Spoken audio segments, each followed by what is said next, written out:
अच्छा भाई, मैंने एक नया फोल्डर बनाया है। इस फोल्डर को मैंने VS कोड के ऊपर ओपन कर लिया। ठीक है भाई, यहाँ तक किसी को कोई मसला? अच्छा भाई, यहाँ पे जल्दी से एक index.html की फ़ाइल बना लेते हैं। ठीक है, और HTML का बॉयलर टेम्पलेट भी मैंने यहाँ पे लगा दिया। ठीक है, अभी यहाँ पे जस्ट मेरे पास एक हेडिंग है जिसके अंदर मैं लिखता हूँ हेडिंग 1। इसके बाद मैं पैराग्राफ के अंदर जस्ट एक डमी टेक्स्ट लिख देता हूँ। यहाँ तक कोई मसला नहीं है। अच्छा, लास्ट क्लास के अंदर हमने कुछ चीज़ें डिस्कस की थी कि जब भी आप HTML के ऊपर CSS अप्लाई करेंगे तो आपके पास 3 ऑप्शंस हैं। कौन कौन से 3 ऑप्शंस हैं? या तो आप इनलाइन CSS अप्लाई कर दें, या तो इंटरनल अप्लाई करें, या फिर एक्सटर्नल। सबसे बेहतर तरीका हमारे पास एक्सटर्नल का है। क्यों बेहतर है? क्योंकि कोड हमारा मैनेज रहता है। HTML का काम HTML की फ़ाइल के अंदर होगा, CSS का काम CSS की फ़ाइल के अंदर होगा। ठीक है, तो सबसे पहले यहाँ पे एक मैं फ़ाइल क्रिएट कर देता हूँ styles.css के नाम से। अच्छा, स्टाइल की जगह नाम हम कुछ भी रख सकते हैं, .css लगाना लाजमी है। अच्छा, यहाँ पे मैंने एक CSS की फ़ाइल को क्रिएट कर दिया। अभी मैं इस पैराग्राफ को कलर दे सकता हूँ रेड। ठीक है, अभी कितने लोग समझते हैं कि ये पैराग्राफ का कलर रेड हो जाएगा? कितने लोग समझते हैं? और इधर से चंद ही लोग हैं, और आप सारे समझते हैं नहीं होगा। अभी बिल्कुल भी इसका कलर रेड नहीं होगा, क्योंकि हमने इस फाइल को लिंक नहीं करवाया अपने HTML के साथ। लिंक करवाने का क्या तरीका है? आप सिंपल हेड में लिंक का टैग लगा देंगे और यहाँ पे href के अंदर स्टाइल की शीट का पाथ दे देंगे। ठीक है भाई, यहाँ तक कोई मसला?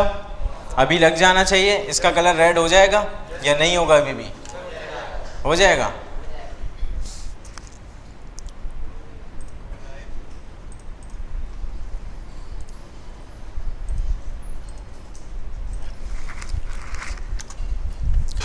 अच्छा भाई, इसका कलर हमारे पास रेड हो रहा है। यहाँ तक तो चीज़ें आसान है। यानी सिलेक्टर का यूज़ किया है, इसका नाम क्या है?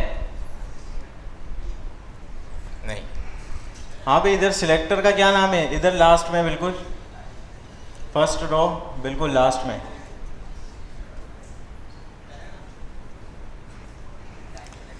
टाइप सिलेक्टर, बिल्कुल सही है। सिलेक्टर का नाम है टाइप सिलेक्टर। ठीक है, अच्छा, टाइप सिलेक्टर या एलिमेंट सिलेक्टर, आप इसको कुछ भी कह सकते हैं। टाइप सिलेक्टर का मतलब है आपने HTML के एलिमेंट को नाम दिया और उसी नाम से आप इसको टारगेट कर रहे हैं। दूसरा हमारे पास तरीका होता है ID सिलेक्टर का। दूसरा तरीका होता है ID सिलेक्टर का। यहाँ पे जल्दी से मैं इस हेडिंग 1 को एक ID दे देता हूँ। ID मैं इसको दे रहा हूँ H1। ठीक है, H_1। अभी यहाँ पे मुझे ID सिलेक्टर का यूज़ करते हुए H1 पे कोई भी स्टाइल अप्लाई करना है, कलर चेंज करना है, बैकग्राउंड चेंज करना है, कुछ भी कर सकता हूँ मैं। अभी ID सिलेक्टर का मैं यूज़ किस तरह से करूँ? हैश आएगा, बिल्कुल सही है। अच्छा भाई, हैश, उसके बाद ID का नाम। ID मैंने इसको क्या दी है भाई? H_1, H_1। और यहाँ पे मैं इसके साथ बैकग्राउंड कलर अप्लाई करवा देता हूँ एक्वा। ठीक है, ये दोनों प्रॉपर्टी आप लोगों ने पढ़ी है, कलर अप्लाई करवाने की और बैकग्राउंड कलर अप्लाई करवाने की। अभी ये हो जाएगा, सही है भाई। यहाँ पे अभी जो मैंने स्टाइल अप्लाई किया है ये ID सिलेक्टर के थ्रू स्टाइल अप्लाई किया है। ठीक है, यहाँ तक तो कोई मसला नहीं है। इसी तरह से हम इसको एक क्लास भी दे सकते हैं। फॉर एग्जांपल, इसको ID के साथ साथ मैंने एक क्लास पास कर दी है हेडिंग। ठीक है, क्लास का नाम हेडिंग है। अभी मैं क्लास सिलेक्टर के ज़रिए भी इसको टारगेट करके कोई स्टाइल अप्लाई करवा सकता हूँ। क्लास सिलेक्टर के लिए हम यूज़ करते हैं डॉट का, उसके बाद क्लास का नाम, और यहाँ पे आप इसके साथ बॉर्डर लगा देते हैं। 2 पिक्सेल्स का बॉर्डर आ जाएगा हमारे पास, जिसका स्टाइल होगा सॉलिड। और एक चीज़ देते हैं ना बॉर्डर में, कलर देते हैं। अच्छा, रेड कलर कैसे बनता है हेक्साफॉर्म में? F00, F00। ठीक है, यहाँ पे रेड कलर का हमारे पास बॉर्डर आ गया है।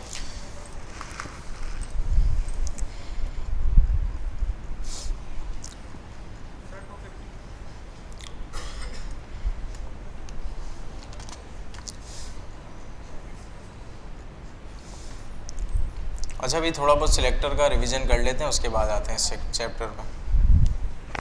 अच्छा भाई अभी तक हमने कौन कौन सा देख लिया? टाइप देख लिया, क्लास और आईडी हमने देख लिया, यूनिवर्सल रह गया, ठीक है। अच्छा भाई यहाँ पे जल्दी से मैं यूनिवर्सल लगा देता हूँ, मैं चाहूँ तो उसके नीचे भी लगा सकता हूँ, लेकिन मैंने आपको बताया था अच्छी प्रैक्टिस होती है, यूनिवर्सल हमेशा टॉप पर होना चाहिए, ठीक है। जल्दी से यहाँ पे मैं यूनिवर्सल सिलेक्टर का यूज़ कर रहा हूँ, सही है। अच्छा यूनिवर्सल सिलेक्टर के अंदर मैंने फ़ॉन्ट फैमिली डिफ़ाइन की है एरियल करके, ठीक है। अच्छा ये जो फ़ॉन्ट फैमिली एरियल वाली है ये किस पे अप्लाई होगा? सिर्फ और सिर्फ इस पी पे या सिर्फ हेडिंग पे? जितने भी एलिमेंट हैं उन सब पे, इस बॉडी पे भी, ठीक है। जितने भी एलिमेंट हमारे पास HTML के अंदर मौजूद थे उन सब पे फ़ॉन्ट फैमिली एरियल अप्लाई हो चुका है, ठीक है। अच्छा भाई उसके अलावा हमने चाइल्ड सिलेक्टर का पढ़ा था, चाइल्ड सिलेक्टर का पढ़ा था। अभी यहाँ पे जल्दी से मैं बना लेता हूँ एक यूएल के अंदर एक चाइल्ड है LI, इसके अंदर मैं लिख देता हूँ सिंपल एंकर टैग बना लेते हैं। एंकर टैग के अंदर लिख देते हैं गो टू अबाउट,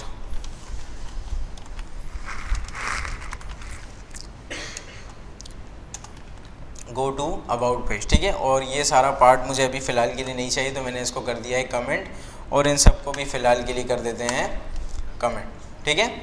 अच्छा भाई अभी कुछ भी नहीं है, यहाँ पे मेरे पास एक अनऑर्डर लिस्ट है और इसके अंदर एक लिस्ट आइटम है जिसको मैंने एंकर टैग के अंदर बंद कर दिया, ठीक है। अभी मैं चाहता हूँ इस एंकर टैग के ऊपर कुछ ना कुछ स्टाइल अप्लाई हो जाए, तो मेरे पास बहुत सारे तरीके हैं। एक तो मैं क्लास देकर कर सकता हूँ, दूसरा मैं एंकर टैग का टाइप सिलेक्टर यूज़ कर लूँगा, तीसरा हमारे पास तरीका है ID देकर भी इसके साथ काम करवा सकता हूँ। लेकिन अभी जो मैं सिलेक्टर यूज़ करना चाह रहा हूँ उसका नाम है चाइल्ड सिलेक्टर, उसका नाम है चाइल्ड सिलेक्टर। LI का जो भी चाइल्ड है उसके अंदर स्टाइल अप्लाई करवा दो, ये वाला काम मैं इसको किस तरह से बताऊँगा? LI लिखेंगे, बिल्कुल सही है। उसके बाद स्पेस देकर इसके चाइल्ड का नाम ये। अच्छा भाई कितने लोग समझते हैं ये चाइल्ड सिलेक्टर है? हाँ भाई कितने लोग समझते हैं ये चाइल्ड सिलेक्टर नहीं है? ठीक है। अच्छा ये हमारे पास डिसेंडेंट सिलेक्टर है, चाइल्ड नहीं है। हाँ भाई चाइल्ड सिलेक्टर आप बताएं मुझे, सामने बैठे हैं, नहीं पता? बिल्कुल सही है, यहाँ पे हमें लगाना है ग्रेटर देन का साइन, ठीक है। भले नाम पता हो नहीं हो, चीज़ें आपको समझ में आनी चाहिए।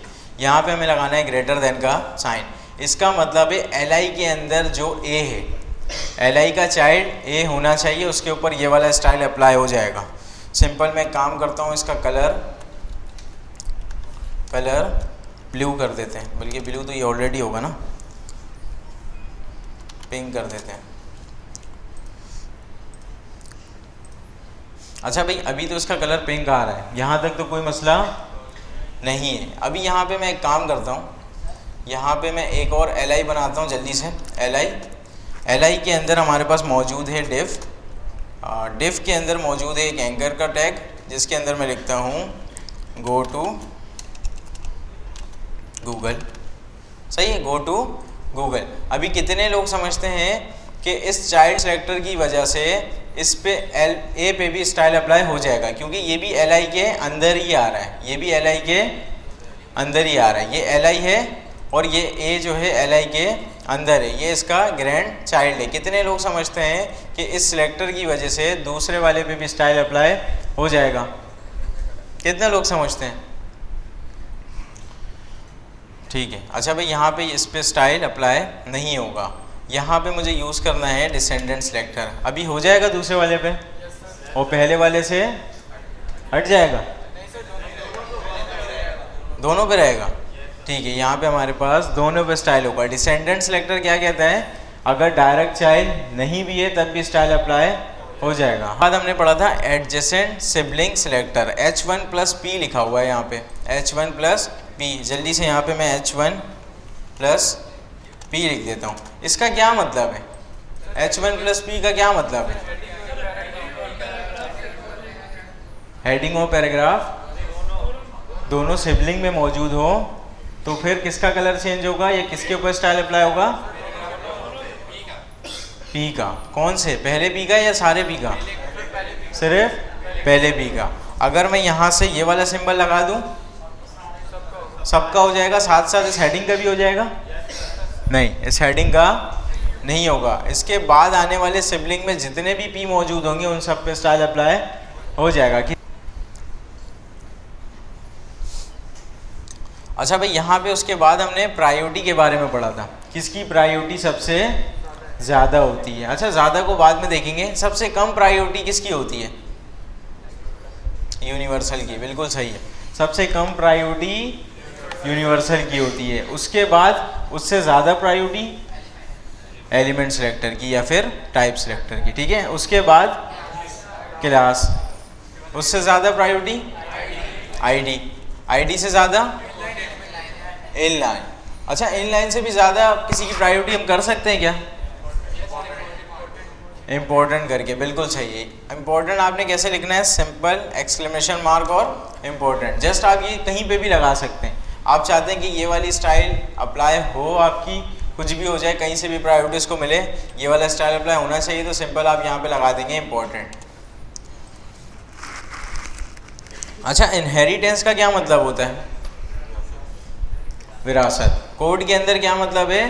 किसी भी पेरेंट को मैं कोई स्टाइल अप्लाई करूं और चाइल्ड पे वो खुद ही इनहेरिट हो जाए, ठीक है। फिर मैंने आपको बताया था कुछ प्रॉपर्टी या कुछ स्टाइल्स ऐसे होते हैं जो कि बाय डिफॉल्ट इनहेरिट करते हैं, बास को करवाना पड़ता है, ठीक है।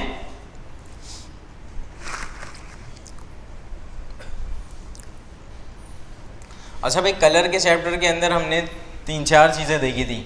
एक तो आप कलर के नाम से कलर को स्टाइल दे सकते हैं, दूसरा आप हेक्सा फॉर्म के थ्रू कलर को स्टाइल दे सकते हैं या कलर लगा सकते हैं, ठीक है। यहाँ तक तो चीज़ें आसान है।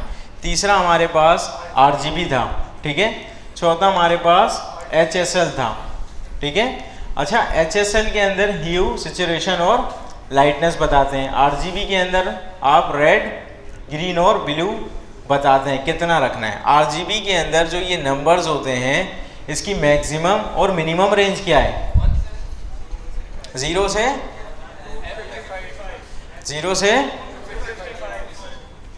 255, ठीक है। हेक्सा के अंदर मिनिमम से मैक्सिमम रेंज कहाँ से कहाँ तक है?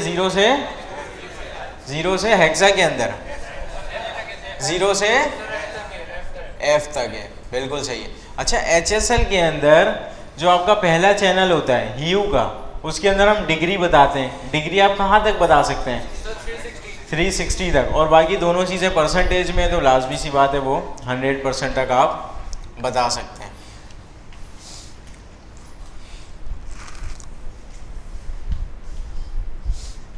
अच्छा, उसके बाद RGB के साथ हमने एक और चीज़ पढ़ा है। RGB के साथ हमने एक और नई चीज़ देखी थी जिसका नाम था A, RGB A का फुल फॉर्म क्या है? अल्फा। क्या काम होता है इसका?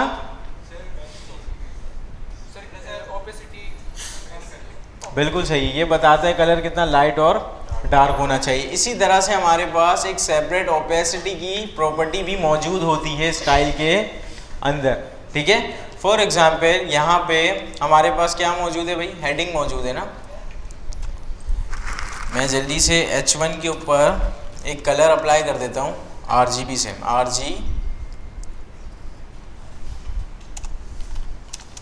RGB से। अच्छा भाई, रेड बनाने के लिए मुझे इसको नंबर क्या देना होगा? 255। बाकी सबको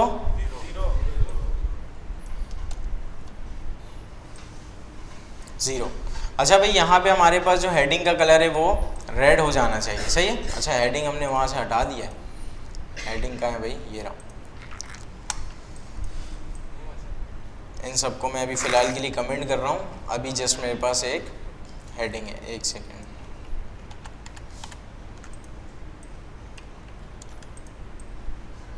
सही है, बाकी सारा पार्ट मैंने कमेंट कर दिया। अभी जस्ट मेरे पास एक हेडिंग मौजूद है जिसका कलर हमने रेड कर दिया है, ठीक है।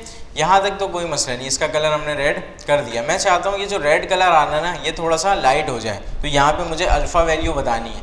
अल्फ़ा वैल्यू की मिनिमम रेंज तो 0 है, मैक्सिमम रेंज क्या है यहाँ पे?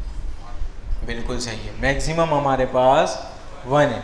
1 और 0 के दरमियान मैं कोई भी नंबर दे सकता हूँ, 0.2, 0.5, 0.7 इस तरह से, ठीक है। यहाँ पे फ़िलहाल अभी मैं इसको हाफ़ करना चाह रहा हूँ, तो यहाँ पे मैंने 0.5 दे दिया,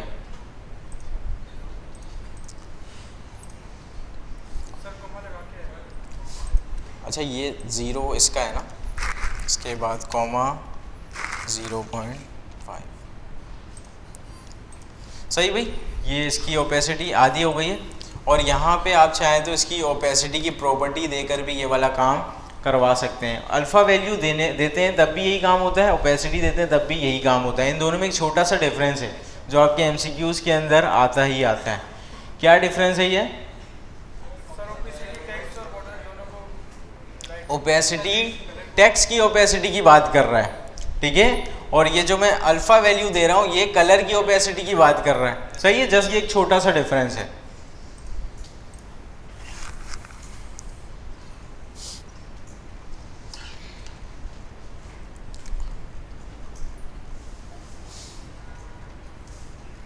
अच्छा भाई, अब हमारे पास नया चैप्टर शुरू हो रहा है टेक्स्ट से रिलेटेड, ठीक है। जितना भी हमने लास्ट क्लास के अंदर पढ़ा था वो मैंने आपको थोड़ा बहुत ओवरव्यू करवा दिया है, ठीक है। और मैं वीडियो हो सकता है आज या कल में अपलोड कर दूंगा, तो जिन्होंने भी नहीं पढ़ा है प्रॉपर और जो भी नहीं आए थे तो वो लाजमी वीडियो से देखकर कवर कर लें, ठीक है।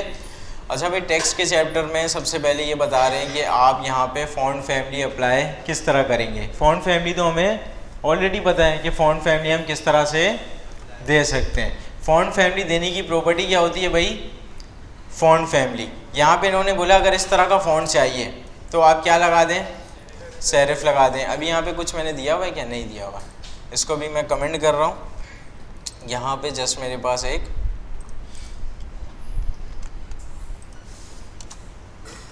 हेडिंग है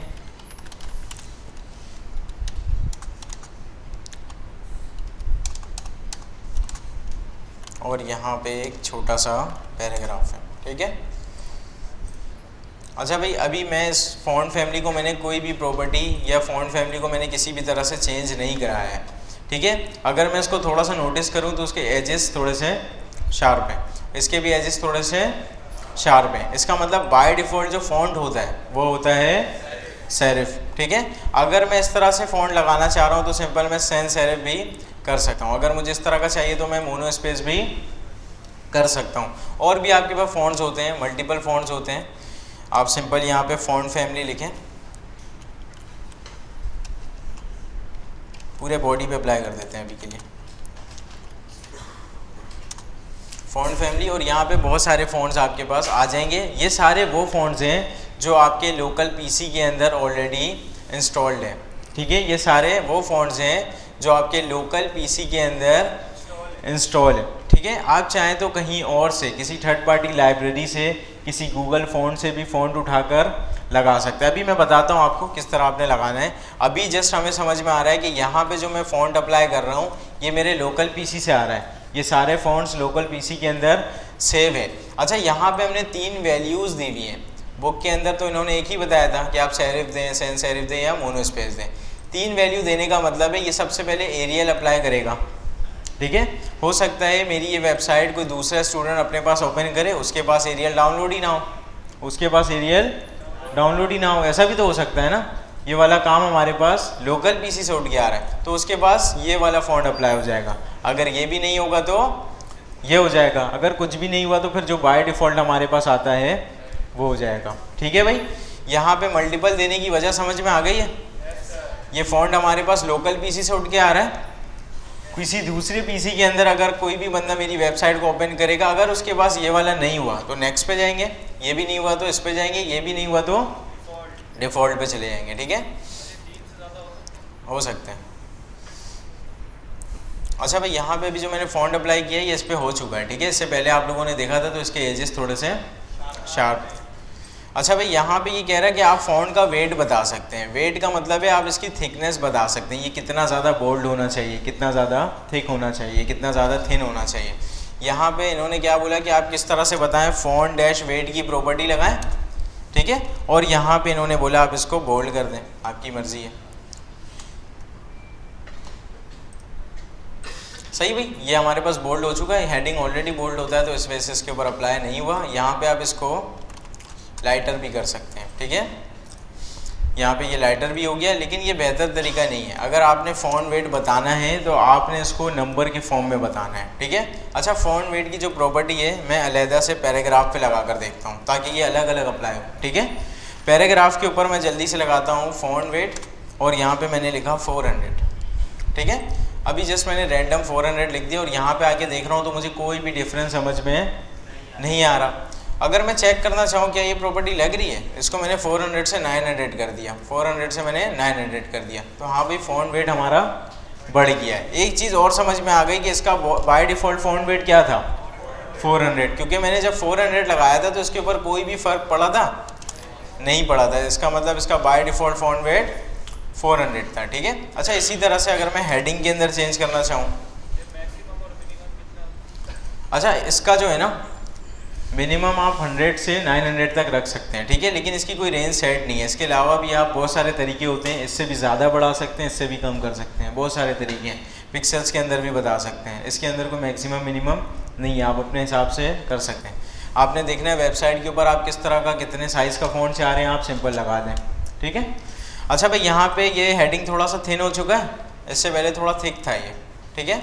अभी मैं इसको दोबारा से 600 करता हूँ तो ये अपने नॉर्मल हालत में आ चुका है। इसका मतलब हेडिंग का बाय डिफ़ॉल्ट फ़ॉन्ट वेट 600 है, पैराग्राफ का बाय डिफ़ॉल्ट 400 है। 400 से बढ़ाऊँगा तो ये थिक होता जाएगा, ठीक है। इसको अगर मैं बढ़ाऊँगा मज़ीद थिक होगा, कम करूँगा तो थिन हो जाएगा, ठीक है। अच्छा, ये कह रहा है कि आप फ़ॉन्ट स्टाइल भी बता सकते हैं, आप फ़ॉन्ट स्टाइल भी बता सकते हैं। सिंपल मैं एक काम करता हूँ, बॉडी के ऊपर ही बता देते हैं फ़ॉन्ट। अच्छा, ये सारी चीज़ें पता है ना, अगर मैं बॉडी पे बताऊँगा तो कहाँ अप्लाई होगा, यहाँ बताऊँगा तो कहाँ अप्लाई होगा, ये सारी चीज़ें सबको समझ में आ रही हैं। यहाँ पे मैंने लिखा फ़ॉन्ट स्टाइल, इसको मैं कर सकता हूँ इटैलिक, ठीक है। इन्होंने क्या बताया, नॉर्मल तो हमारे पास नॉर्मल होता है जो रेगुलर पे बाय डिफ़ॉल्ट हमें नज़र आता है, ठीक है।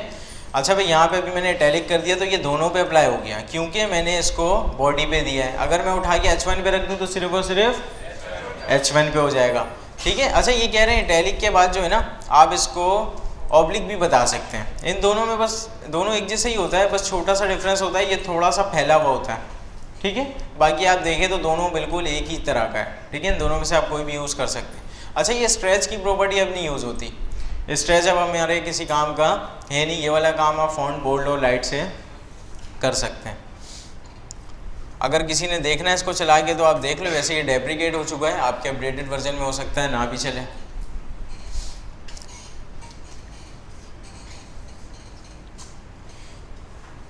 अच्छा भाई, फिर ये बता रहे हैं दोबारा से फ़ॉन्ट फैमिली के बारे में जो कि हमने ऑलरेडी देख लिया है, ठीक है। फ़ॉन्ट साइज़ भी हमने देख लिया। अच्छा भाई, ये कह रहे हैं ना कि फ़ॉन्ट साइज़ जो आपने दिया है, कहाँ गया भाई फ़ॉन्ट साइज़, बल्कि हमने नहीं दिया ना अभी तो हमने फ़ॉन्ट वेट के बारे में बात की है। यहाँ पे एक काम करता हूँ, मैं पैराग्राफ को कुछ फ़ॉन्ट साइज़ देने की कोशिश करता हूँ, ठीक है। फ़ॉन्ट साइज़ मैंने इसको दे दिया 16 पिक्सल्स। अच्छा, ये पिक्सल्स एक यूनिट है, इसके अंदर आप फ़ॉन्ट का साइज़ डिफ़ाइन करते हैं। पिक्सल्स एक यूनिट है, इसके अंदर आप फ़ॉन्ट का साइज़ डिफ़ाइन करते हैं, ठीक है। हर चीज़ का कोई ना कोई यूनिट होता है, ठीक है। जिस तरह से आप दूध लेने जाते हैं तो उसको यूनिट बताते हैं, 1 लीटर दे दो, है ना। अंडे लेने जाते हैं तो लीटर तो नहीं मांगते, किलो भी नहीं मांगते हैं, किलो कौन मांगता है। अच्छा भाई, यहाँ पे हाँ डज़न वगैरह इस तरह से आप बताते हैं, हर किसी का कुछ ना कुछ यूनिट सेट होता है। तो यहाँ पे फ़ॉन्ट साइज़ का इन्होंने यूनिट सेट किया हुआ है कि आप इसको पिक्सल्स के अंदर बताएं। अच्छा, पिक्सल्स की अगर आपने मेजरमेंट कैलकुलेट कर दी है, मेजरमेंट वैसे इस तरह का काम तो हम करते नहीं है, जस्ट मैं आपको बता दूँ पिक्सल है क्या चीज़। यहाँ पे जो मेरे पास स्क्रीन नज़र आ रही है, ये जो स्क्रीन है ना, ये जो स्क्रीन है ये सेट है पिक्सल्स का, सही है। यहाँ पे बहुत सारे छोटे छोटे डब्बे हैं, ठीक है। मैंने आपको इमेजेस के चैप्टर के अंदर भी बताया था और सर इब्राहिम ने भी आपको डिटेल के अंदर एक पिक्चर भी आपको शो करवा कर दिखाया था, याद है आप लोगों को, कि जो कोई भी इमेज आप बनाते हैं या कोई भी आपके पास स्क्रीन सामने आ रही होती है, वो उसके अंदर बहुत सारे छोटे छोटे डॉट्स होते हैं, सही है। वो सारे डॉट्स जो हैं उसे हम कहते हैं पिक्सल, ठीक है। वो जो एक डॉट है ना वो है पिक्सल, जो सारे को मिला देंगे तो वो है पिक्सल्स, ठीक है। ये इमेजेस के अंदर भी और किसी भी स्क्रीन के अंदर है, लेकिन इसके अंदर हम इतना डेप्थ के अंदर नहीं जाएंगे, ये सारी चीज़ें हमारे काम की नहीं है। फिलहाल जस्ट आपको पता करना है पिक्सल क्या होता है, तो वो मैंने आपको बता दिया, ठीक है। अच्छा भाई, यहाँ पे अभी मैंने 16 अप्लाई किया है और यहाँ पे कोई भी फ़र्क नहीं पड़ रहा, तो एक चीज़ तो समझ में आ गई कि पैराग्राफ का बाय डिफ़ॉल्ट 16 पिक्सल साइज़ होता है। अगर मैं इसको 30 रू किया है तो मैंने इसको 30 रू किया है, तो ये क्या हो चुका है, अपने साइज़ का डबल हो चुका है, ठीक है। H1 को कर देते हैं भाई फ़ॉन्ट साइज़ 16 पिक्सल, ठीक है। अब H1 हमारा पैराग्राफ की तरह दिख रहा है और ये जो है हमारे पास पैराग्राफ, तो ये हेडिंग की तरह दिख रहा है। अब बाय डिफ़ॉल्ट आपने समझना है, बाय डिफ़ॉल्ट इसका होता है 32, पैराग्राफ का होता है 16। ठीक है, बाय डिफ़ॉल्ट सिर्फ याद होना चाहिए, ये MCQs के अंदर आ सकता है ना पिक्सेल्स के बारे में खासकर। तो और यहाँ पे इसका मैंने अभी 32 कर दिया और इसका मैंने 16 कर दिया। बाय डिफ़ॉल्ट इसी का अपोजिट होता है, पैराग्राफ का होता है 16, हेडिंग का होता है 32। ठीक है, नहीं क्विज आपका सेपरेट होगा। मैं आपको ऐसा भी कर सकता हूँ कि एक दिन आप HTML का देंगे, नेक्स्ट डे आप CSS का दे दें, क्योंकि मैं थोड़ा सा लेट मैंने इसी वजह से किया है क्योंकि कुछ स्टूडेंट्स अभी भी ऐसे हैं जिन्होंने मुझसे लास्ट क्लास के अंदर भी पूछा है कि सर हम नए हैं, हमें VS कोड के बारे में नहीं पता, हेडिंग के बारे में नहीं पता। इस वजह से मैंने थोड़ा सा डिले किया। मैं नहीं चाहता हूँ कि आप में से कोई भी बाहर जाए, लेकिन अगर मैंने इतना डिले किया है तो लाजमी सी बात है आप लोगों ने प्रैक्टिस भी करनी है। वैसे अगर उसके बाद भी आप फेल होते हैं तो फिर आपका मसला है, फिर कोई भी एक्सक्यूज़ नहीं लेकर आएगा कि सर हमें पास करा दें या मैं पढ़ना चाहता हूँ, इस तरह का एक्सक्यूज़ आप फिर नहीं कर सकते। ठीक है, मैंने डिले आप लोगों की वजह से किया है, बाकी आप दूसरे बैचेस में पता कर लें, उनका क्विज़ हो भी चुका है, उन सब के रिज़ल्ट भी आ चुके हैं।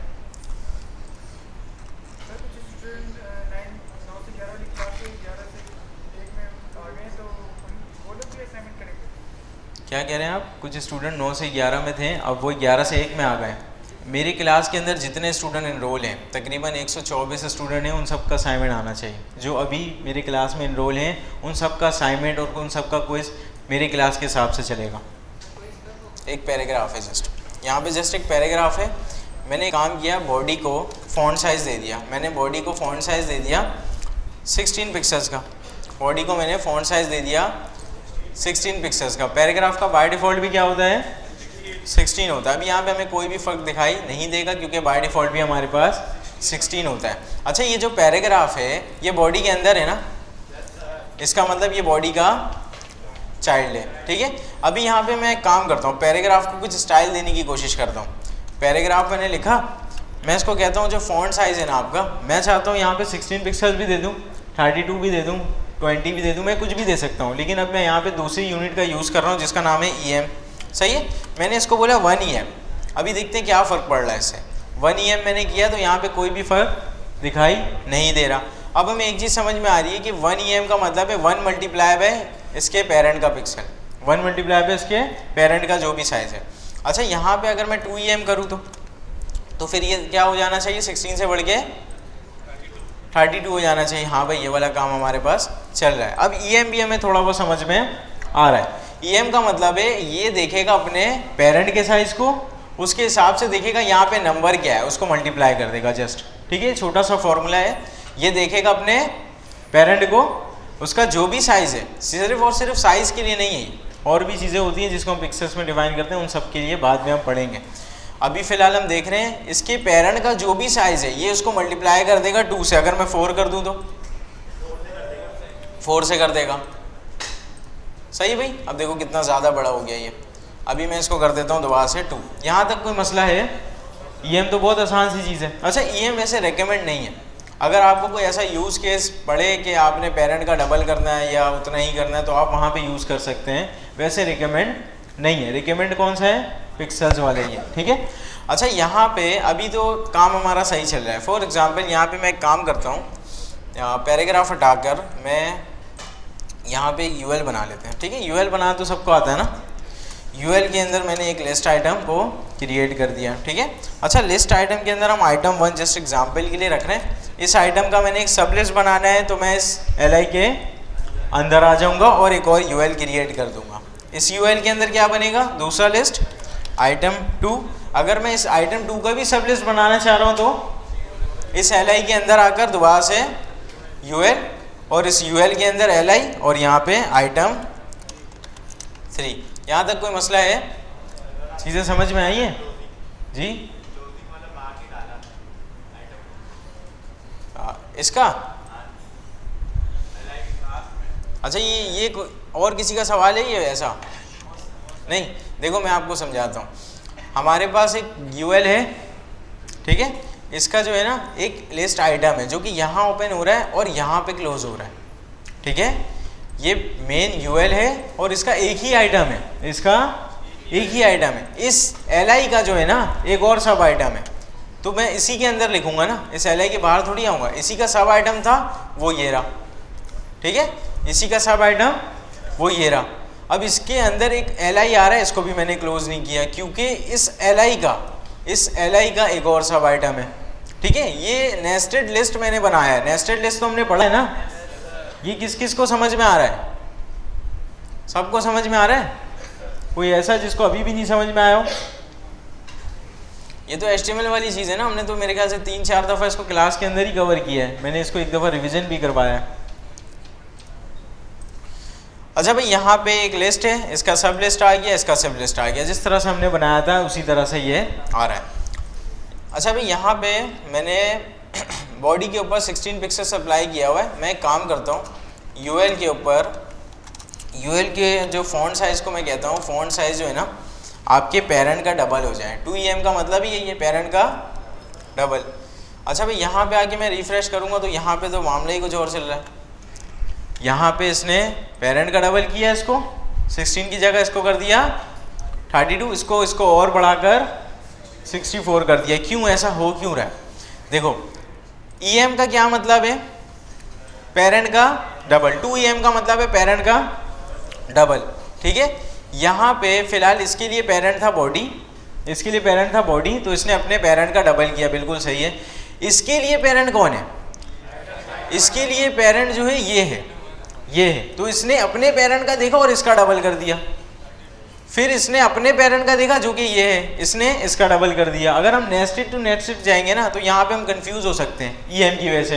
पिक्सेल्स के अंदर ये मसला नहीं है, ठीक है। तो इसी वजह से ज़्यादा लोग प्रेफर करते हैं इस चीज़ को।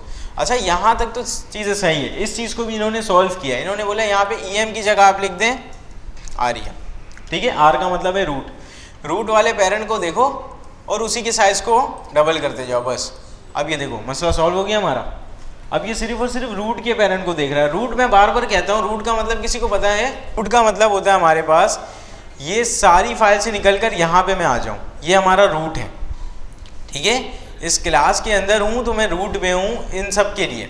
बिल्कुल जो मेन जगह पे होता है ना, इस फोल्डर के अंदर मैं मौजूद हूँ, इसका मतलब ये दोनों रूट के अंदर फाइलें बनी हुई हैं। अगर मैं किसी फोल्डर के अंदर इसको रख देता तो ये वाली फाइल रूट के अंदर मौजूद नहीं होती। सही है, आपके पास गिटहब के अंदर भी मसला यही आ रहा है डेप्लॉय का। आपने इस index.html की फाइल को रूट में रखना है, बिल्कुल मेन फोल्डर पे रखना है, ठीक है। अगर आप किसी अंदर नेस्टेड पे रख देंगे तो वो रूट पे नहीं रहेगी वो फाइल। इसी तरह से ये कह रहा है कि आप रूट वाले पेरेंट को देखो जो आपका सबसे मेन पेरेंट है। सबसे मेन पेरेंट इसका कौन है? बॉडी है। अब ये बॉडी को साइज़ को देखेगा जो कि 16 है, और यहाँ से हमने 2 करवा दिया तो हर किसी का साइज़ ही क्या कर देगा? क्या कर देगा?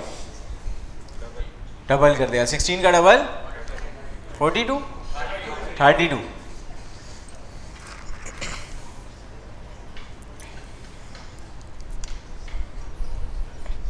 अच्छा भाई, अब ये फ़ॉन्ट फैमिली के बारे में दोबारा से बता रहे हैं। अभी मैंने आपको बताया था ना फ़ॉन्ट फैमिली के बारे में, जो भी आपके पास लोकल पीसी पे फ़ॉन्ट इंस्टॉल है वो तो आप इजीली लगा सकते हैं, ठीक है।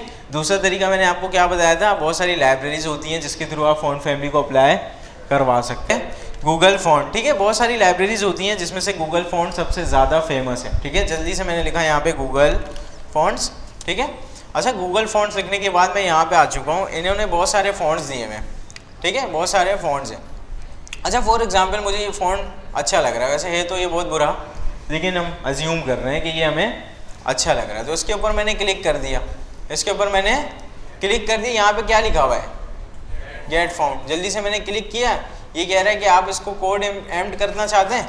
मैंने बोला ठीक है। यहाँ ये कह रहा है ना, अगर आपने ये वाला फ़ॉन्ट लगाना है तो क्योंकि ये वाला काम तो आपके पास लोकल पीसी में इंस्टॉल है नहीं, क्योंकि ये वाला काम तो आपके पास लोकल पीसी में इंस्टॉल है नहीं, आप सबसे पहले ये वाला लिंक लगा दें। ये वाला लिंक लगा दें। लिंक हमेशा कहाँ लगता है? हेड के अंदर। वेबसाइट से रिलेटेड इन्फॉर्मेशन है ना, तो इसको मैं कॉपी करूँगा और ले जाकर इसको हेड में पेस्ट कर दूँगा। सही, हेड में पेस्ट कर दूँगा। अब अगर मैं अपनी वेबसाइट के ऊपर आऊँ, अभी भी फ़ॉन्ट वैसे का वैसे ही है। अभी फिर इन्होंने बोला कि ये लिंक आपने लगा दिया, ठीक है। उसके बाद नीचे अगर आपने फ़ॉन्ट फैमिली अप्लाई करना है, ये मेरे फ़ॉन्ट का नाम है, यूज़ करो, चलाओ इसको। सिंपल, इसको मैंने कॉपी किया, सिंपल, ठीक है, कॉपी किया मैंने, बिल्कुल कॉपी पेस्ट वाला काम है। और इसको बॉडी पे लगा देते हैं, इस फ़ॉन्ट फैमिली की ज़रूरत नहीं है। और इसको मैंने कर दिया है पेस्ट, ठीक है। और ये जो हमारा फ़ॉन्ट स्टाइल था इटैलिक, अभी फ़िलहाल के लिए मैं उसको बंद कर रहा हूँ। अभी यहाँ पे अगर मैं आके देखूँ तो यहाँ पे ये वाला फ़ॉन्ट स्टाइल अप्लाई हो गया है, ठीक है, जो कि बहुत बुरा लग रहा है। आपने यहाँ से कोई अच्छा ही फ़ॉन्ट उठाकर करना है। जस्ट मैंने एग्जाम्पल के तौर पे ही उठाया क्योंकि सबसे अलग दिख रहा था ना, ये हमें यहाँ पे देखना था, सबसे अलग दिख रहा है, ठीक है। सबसे पहले हमने यहाँ पे क्या किया, एम्प्ट किया है, इस लिंक को कॉपी करके पेस्ट कर दिया हेड में, कितना आसान है। उसके बाद ये कह रहे हैं हो गया सारा काम आपका, जस्ट आपके फ़ॉन्ट का जो नाम है वो ये है, आप चला दो, सिंपल है। आप चाहें तो खुद से भी लिख सकते हैं। और ये फ़ॉन्ट वेट क्या चीज़ है, फ़ॉन्ट स्टाइल क्या चीज़ है, ये तो हमें पता ही है। अगर मैं स्टाइल को इटैलिक करूँगा थोड़ा सा इटैलिक भी हो जाएगा, फ़ॉन्ट वेट को आगे पीछे करूँगा तो थोड़ा सा ये थिक या थिन होते रहेगा, ठीक है। ये सारी चीज़ें तो हमें पता है, जस्ट ये एक नई चीज़ थी और ये दो इन्होंने बता दिया। इसका मतलब अगर ये वाला लिंक किसी वजह से नहीं चले तो आपके पास सैंस सेरिफ चल जाएगा, जो कि बाय डिफ़ॉल्ट भी होता है ना। यहाँ तक चीज़ें समझ में आ रही है सबको। गूगल फ़ॉन्ट से फ़ॉन्ट लगाना कितना आसान है, लग जाएगा।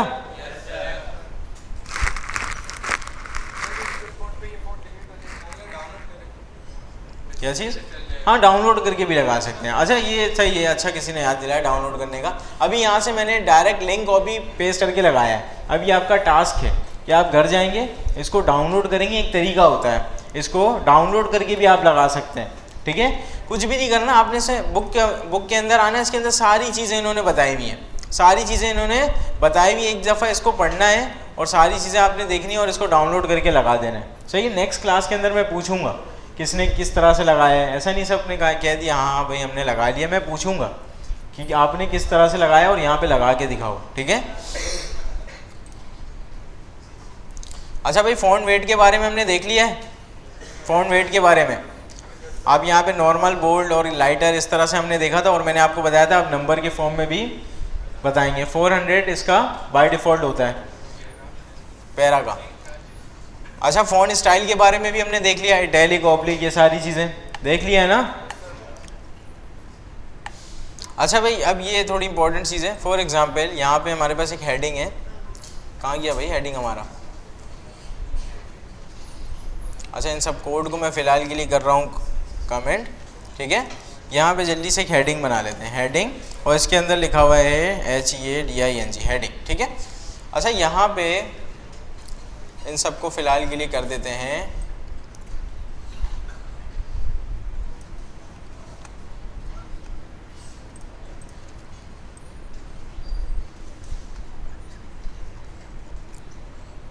सही में। इन सबको मैंने क्या कर दिया, अभी कमेंट कर दिया। अभी जस्ट मेरे पास यहाँ पे एक हेडिंग आ रहा होगा, देखते हैं, ठीक है। हेडिंग आ रहा है यहाँ पे, जो भी बाय डिफ़ॉल्ट फ़ॉन्ट फैमिली, ये सारी चीज़ें यहाँ पे आ रही हैं, ठीक है। अच्छा यहाँ पे क्या पढ़ रहे थे हम, ठीक है, टेक्स्ट ट्रांसफॉर्म। यहाँ पे हमने एक हेडिंग जिस तरह से लिखी है उसी तरह से हेडिंग यहाँ पे हमें नज़र भी आ रही है। मैं चाहता हूँ तो इसका यहाँ से इस तरह से भी कर सकता हूँ, H1 के अंदर इसका टेक्स्ट ट्रांसफॉर्म कर सकता हूँ। फॉर एग्जांपल मैंने टेक्स्ट ट्रांसफॉर्म करके इसको अपर केस में कन्वर्ट कर दिया, मैं चाहूँ तो लोअर केस में कन्वर्ट कर दूँ। यहाँ पे जबकि मैंने जितने भी लेटर्स लिखे हैं सारे के सारे स्मॉल लेटर्स हैं, लेकिन अगर मैं यहाँ पे आके देखूँ तो सबका सब अपर केस के अंदर आ रहा है, क्योंकि मैंने इसको CSS के ज़रिए ट्रांसफॉर्म कर दिया है, ठीक है। CSS के ज़रिए ट्रांसफॉर्म कर दिया है। बाज़ औक़ात कुछ जगह ID बनाते हैं या ID कार्ड बनाते हैं, तो आप अगर इनपुट में अपना नाम स्मॉल में भी लिख दें तो आप जाकर देखें ID कार्ड में आपका नाम कैपिटल में आ रहा होता है। ऐसा अक्सर हो जाता है, उन्होंने बाय डिफ़ॉल्ट वहाँ पे कर दिया होता है। जितने भी नाम हमारे पास स्टोर होंगे या जितने भी नाम कार्ड के ऊपर शो होंगे वो सब टेक्स्ट ट्रांसफॉर्म अपर केस के अंदर होंगे, भले यूज़र ने स्मॉल लिखा, कैपिटल लिखा, ये सारी चीज़ें हम खुद ही मैनेज कर सकते हैं, ठीक है। अच्छा यहाँ पे हेडिंग हमारे पास सब अपर केस के अंदर आ रहा है। इसी तरह से यहाँ पे अगर मैंने कुछ कैपिटल में लिखा, फॉर एग्जांपल मैंने इस HD को भी मैं कैपिटल कर देता हूँ, ठीक है, तो अभी भी यहाँ पे ये सारी चीज़ें खुद ही मैनेज कर देगा, ठीक है। अच्छा यहाँ पे अभी ये H कैपिटल है, D कैपिटल है, बाकी चीज़ें स्मॉल है। मैं चाहूँ तो इसको लोअर केस भी कर सकता हूँ। सारे के सारे क्या हो जाएंगे, लोअर केस के अंदर कन्वर्ट हो जाएंगे। जबकि H मैंने कैपिटल लिखा है ना, और D भी मैंने कैपिटल लिखा है। H कैपिटल है और D कैपिटल है, लेकिन यहाँ पे सारा लोअर केस के अंदर आ रहा है, ठीक है। अच्छा भाई इसी तरह से आप टेक्स्ट डेकोरेशन को, एक सेकंड, इसी तरह से आप टेक्स्ट डेकोरेशन को अंडरलाइन कर सकते हैं, नन कर सकते हैं। फॉर एग्जांपल यहाँ पे मैंने एक एंकर टैग बना दिया। हेडिंग को बंद करते हैं जल्दी से, यहाँ पे एक एंकर का टैग बना लेते हैं। यहाँ पे जस्ट मैंने लिख दिया गो टू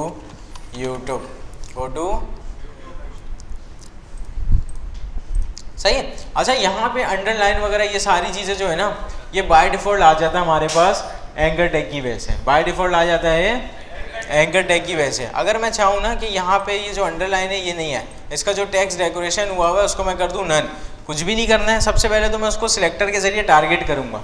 कैसे कर सकता हूँ मैं? ए के ज़रिए भी कर सकता हूँ, उसको क्लास देकर भी कर सकता हूँ, आईडी देकर भी कर सकता हूँ। अभी यहाँ पे मैंने इसको बोला इसका जो टेक्स्ट डेकोरेशन है उसको नन कर दो, ठीक है। जो भी इसके अंदर अंडरलाइन ये सारी चीज़ें उसको हटा दो। कलर चेंज करना तो आपको पहले ही आता है, कलर चेंज करना तो आपको पहले ही आता है। अगर आप कहीं पे लगाना चाह रहे हैं, फॉर एग्जांपल मेरे पास यहाँ पे एक साथ साथ पैराग्राफ है हेलो जिसके अंदर मैंने लिखा हुआ है, ठीक है। मैं चाहता हूँ पैराग्राफ के अंदर आप एक काम करो, टेक्स्ट डेकोरेशन कर दो अंडरलाइन। देखो अब हेलो के साथ अंडरलाइन आ रहा है और इसके साथ अंडरलाइन नहीं आ रहा, जबकि बाय डिफ़ॉल्ट इसके साथ नहीं आता है और बाय डिफ़ॉल्ट इसके साथ आता है। आप अपनी मर्जी से इसको चेंज करवा सकते हैं CSS के थ्रू। अच्छा ये यहाँ पे कह रहा है कि आपने नन किया है, अंडरलाइन किया, आप चाहें तो ओवरलाइन भी कर दें। ओवरलाइन का मतलब है आपके पास नीचे लाइन नहीं आएगी, ऊपर लाइन आएगी, सिंपल है ना। अच्छा भाई लाइन थ्रो भी कर सकते हैं, याद है स्ट्राइक से भी हम लाइन थ्रो करते थे और डिलीट से भी लाइन थ्रो करते थे। यहाँ पे करके देखते हैं जल्दी से।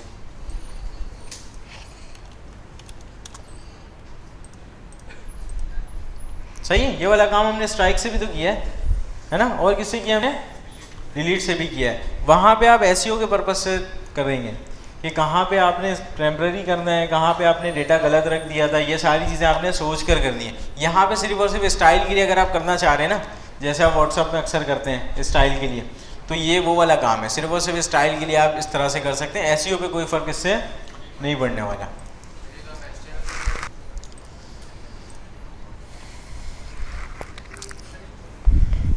अच्छा भाई लाइन हाइट की प्रॉपर्टी होती है, नाम से ही पता चल रहा है ये टेक्स्ट के दरमियान का जो लाइन है उसके बारे में बात कर रहा है। ये इन्होंने कितना बिल्कुल डिटेल के अंदर बताया, ये टेक्स्ट है, ये टेक्स्ट है, बीच में ये जो डब्बा बनाकर दिखा दिया, इसके बारे में हम बात कर रहे हैं। यहाँ पे मैं काम करता हूँ, जल्दी से एक पैराग्राफ बना लेता हूँ। इन दोनों को हम कर देते हैं कमेंट और यहाँ पर जल्दी से बनाते हैं एक पैरा। लॉरम मैंने लिखा जस्ट, और इसको कर देते हैं फॉर्मेट, और ये सारा चीज़ अभी फ़िलहाल के लिए कर रहा हूँ बन, ठीक है। अभी कुछ भी नहीं है, नॉर्मल मैंने एक पैराग्राफ रख दिया, ठीक है, HTML में। यहाँ पे मैं क्या कर सकता हूँ, लाइन हाइट बता सकता हूँ पैराग्राफ को,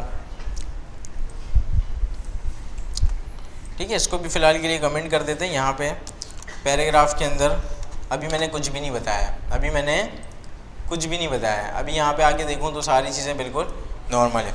यहाँ पे मैं लाइन हाइट लगा रहा हूँ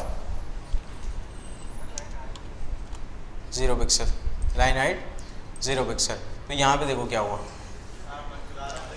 हाँ इसी तरह से अगर मुझे लाइन हाइट बढ़ाना है तो यहाँ पे मैं 20 पिक्सल्स कर सकता हूँ, ठीक है। इसी तरह से मैं इसको अच्छा यहाँ पे देखो मैंने बढ़ाया तो लाइन हाइट थोड़ा सा और बढ़ गया, और ज़्यादा बढ़ाना चाहता हूँ तो वो तो आप कर ही सकते हैं, ठीक है। जितना ज़्यादा नंबर मैं इसको इंक्रीज़ करता जाऊँगा उतने ज़्यादा हमारे पास लाइन हाइट बढ़ते जाएगी, ठीक है। लाइन हाइट बहुत ही आसान सी चीज़ है। जो आपके पास दो टेक्स्ट हैं उन दोनों के दरमियान में जो लाइन हाइट है उसके बारे में ये बात कर रहे हैं, ठीक है। सिंपल आप लाइन हाइट की प्रॉपर्टी के ज़रिए इसको कम या ज़्यादा कर सकते हैं। अच्छा भाई लेटर स्पेसिंग और वर्ड स्पेसिंग के बारे में बता रहे हैं। नाम से ही क्या पता चल रहा है हमें, लेटर्स के दरमियान जो भी स्पेस आएगा उसके बारे में काम होगा, वर्ड के दरमियान में जो भी स्पेस है उसके बारे में बात कर रहे हैं। यहाँ पे लाइन हाइट के साथ साथ मैंने इसको बताया वर्ड स्पेसिंग 0 पिक्सल और 0:10 कर देते हैं इसको, ठीक है। देखो वर्ड के दरमियान का स्पेस कितना बढ़ गया। अगर मैं इसको यहाँ से 0 करूँ तो यहाँ पे हमारे पास ये चीज़ें नॉर्मल हो जाएंगी, ठीक है। अच्छा भाई इसको मैं एक काम कर सकता हूँ, इसको मैं वर्ड स्पेसिंग की जगह लेटर स्पेसिंग कर सकता हूँ। अभी फ़िलहाल ये 0 है, अभी फ़िलहाल ये 0 है तो कोई भी फ़र्क नहीं पड़ेगा। अभी मैंने इसको कर दिया 0 की जगह 10, तो ये जो लेटर है ना LOREM ये सारे लेटर्स हैं, ये लेटर के दरमियान की स्पेस की बात कर रहा हूँ। ये जितने भी लेटर्स थे इनके दरमियान स्पेस आ चुका है, ठीक है। Letter spacing, word spacing, line height, ये सारी चीज़ें बहुत आसान है। जस्ट आपने घर पे जाना है, एक दफ़ा इसको अपने पास कोड को कॉपी करके चलाएं या खुद से देखकर बना लें, जस्ट इतना ही आसान है। आपने एक दफ़ा बनाया और ये चीज़ें जहन के अंदर खुद ही बैठ जाएंगी। नाम से ही पता चल रहा है कि किसका क्या काम होने वाला है, ठीक है।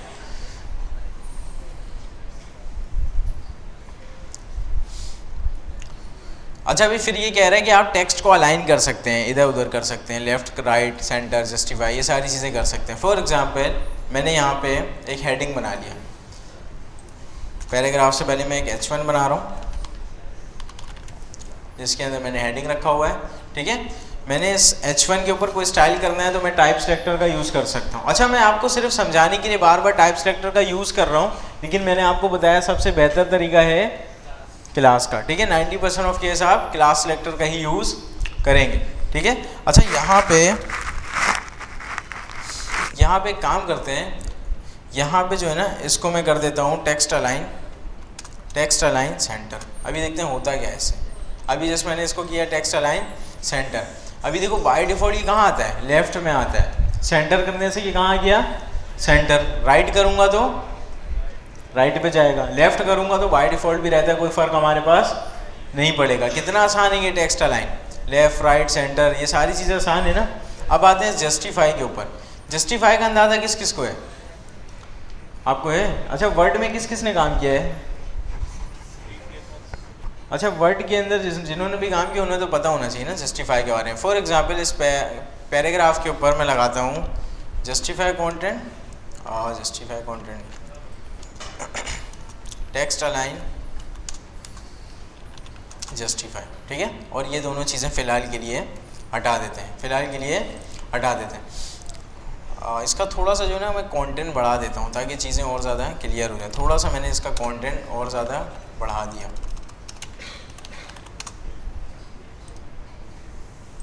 ठीक है। थोड़ा सा मैंने पैराग्राफ के टेक्स्ट को और ज़्यादा बढ़ा दिया है। अभी इसके ऊपर जस्टिफाई लगा हुआ है, ठीक है। अभी यहाँ से मैं एक काम करता हूँ, इसको कमेंट करता हूँ, ठीक है। अभी देखो यहाँ पे क्या फ़र्क आया, यहाँ पे लाइन तो बराबर है, यहाँ पे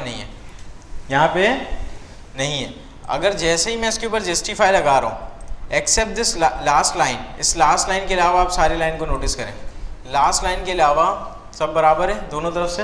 यही मतलब है जस्टिफाई का, ठीक है। ये सारे फॉर्मेट्स होते हैं, आप एप्लीकेशन वगैरह लिखते हैं तो उसके अंदर ये सारी चीज़ें नोट की जाती हैं, चीज़ें जस्टिफाई है नहीं है, चीज़ें अलाइन है नहीं है, ये सारा उस काम का है, ठीक है। अच्छा भाई, यहाँ तक समझ में आया सबको?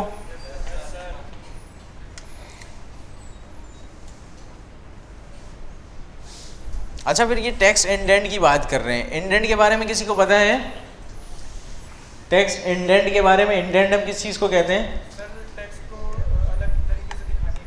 हाँ, स्कूल में टीचर्स कहती है ना कि आप कोई भी काम करेंगे थोड़ा सा इंडेंट देकर करना, मार्जिन लाइन खींच कर करना, थोड़ा सा आगे से लिखना, नया पैराग्राफ शुरू हो रहा है थोड़ा सा स्पेस दे दो, भाई ये सब चीज़ को हम कहते हैं इंडेंट, ठीक है। फॉर एग्जांपल यहाँ पे देखो इन्होंने क्या किया, पैराग्राफ कहाँ है भाई, ये रहा पैराग्राफ, ये रहा। मैंने इसको बोला text indent 10 pixels, text indent 10 pixels. अभी देखो ये इंडेंट हो गया, थोड़ा सा ये आगे बढ़ गया। मैं और ज़्यादा लेकर जाऊँगा तो और ज़्यादा आगे हो जाएगा, ठीक है भाई। अगर मैं इसको माइनस में देने की कोशिश करूँ, अगर मैं इसको माइनस में दूँ तो ये देखो ये इधर जाने लग गया, ठीक है। इस चीज़ को हम कहते हैं इंडेंट। अपने हिसाब से टेक्स्ट को थोड़ा सा आगे पीछे करना, जिस तरह से आप स्कूल में लाइन वगैरह खींचते हैं ना, ताकि आप गलत नहीं लिख दें, एक जगह से आप शुरू करें।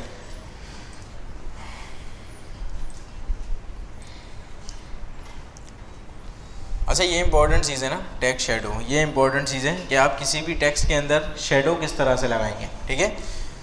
अच्छा, ये गलती से बंद हो गया, इसको मैं जल्दी से ऑन कर लेता हूँ, कॉपी पाथ।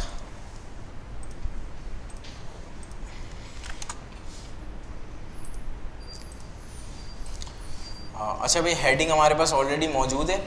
मैंने इसको हेडिंग को बोला आप जो है ना टेक्स्ट शेडो लगा दो, आप जो है टेक्स्ट शेडो लगा दो। अब शेडो के अंदर अगर हम देखें तो यहाँ पे इन्होंने बहुत सारी चीज़ें बताई हुई है, 1 पिक्सल 0 पिक्सल, और ये हेक्सा लग रहा है, मुझे हेक्सा लग रहा है आप लोगों को, ठीक है। इसका मतलब ये तो कलर है, एक चीज़ तो हमें समझ में आ रही है। ये 3 चीज़ को समझने के लिए इसको यहाँ पे जल्दी से लगा कर देखते हैं। मैंने for example 2 pixels 2 pixels 2 pixels और यहाँ पे तो कलर देते हैं #F00, रेड कलर का दे देते हैं, ठीक है। यहाँ पे अभी हमने इसको रेड कलर का शेडो दे दिया है। अभी हमें समझना है कि ये जो 3 पिक्सल्स इन्होंने डिफाइन किए हुए ये क्या चीज़ बता रहे हैं हमें। अभी देखो मैं सिर्फ इस पहले वाले को चेंज कर रहा हूँ। अभी ये इस तरह से दिखता है, मैंने अगर इस पहले वाले को 2 की जगह 12 कर दिया तो ये थोड़ा सा इधर जा रहा है। इसका मतलब कि लेफ़्ट और राइट की बात कर रहा है। अगर मैं माइनस में लेकर आऊँगा तो ये इधर आने लगेगा, जितना बढ़ाऊँगा ये उधर जाने लगेगा। ठीक है, पहला वाला लेफ़्ट और राइट की बात कर रहा है, दूसरा वाला जाहिर सी बात है टॉप और बॉटम की बात करेगा। देखो ये बॉटम में आ गया, माइनस में लेकर जाऊँगा तो ऊपर जाएगा। अब तीसरा क्या है, ये इसका बताएगा कितना ब्लर होना चाहिए। अभी देखो 2 पिक्सल्स है, अगर मैं इसको कर दूँ 2 की जगह 8 कर दूँ तो ये देखो जो पीछे आ रहा है ना ये थोड़ा सा और ज़्यादा ब्लर हो जाएगा। ये हम बताते हैं कितना ज़्यादा ब्लर होना चाहिए शेडो।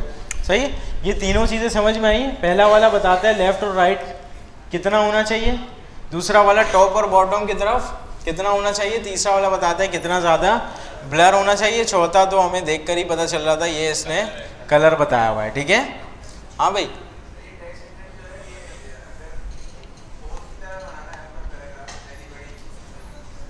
किसकी तरह?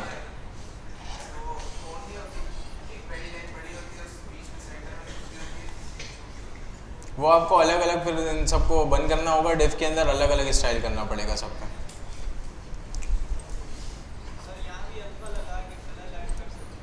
कहाँ पे? यहाँ पे नहीं, यहाँ पे आप अगर कलर लाइट करना चाह रहे हैं ना तो आप इसके साथ काम करेंगे। जैसे मुझे इसको कलर लाइट करना है तो मैं क्या कर सकता हूँ, यहाँ पे कोई F दे सकता हूँ और इसको मैं 0 दे सकता हूँ। ठीक है, यहाँ से आप कर सकते हैं जो आपने कलर के अंदर पढ़ा है, बिल्कुल वो काम बिल्कुल वैसे ही चलेगा। अगर ये वाला काम मैंने RGB के अंदर दिया होता तो फिर मैं अल्फ़ा लगा सकता था। अभी क्योंकि ये हेक्सा था तो मैं अल्फ़ा नहीं लगा सकता। अगर मैं यहाँ पे RGB लिख दूँ और यहाँ लिखता हूँ 255 तो यहाँ पे अब यहाँ पे A लगाकर मैं अल्फ़ा बिल्कुल लगा सकता हूँ। ठीक है, और यहाँ पे अगर कलर का आप नाम लिखेंगे तो फिर उसको अलग से ओपेसिटी करके देना पड़ेगा। ठीक है,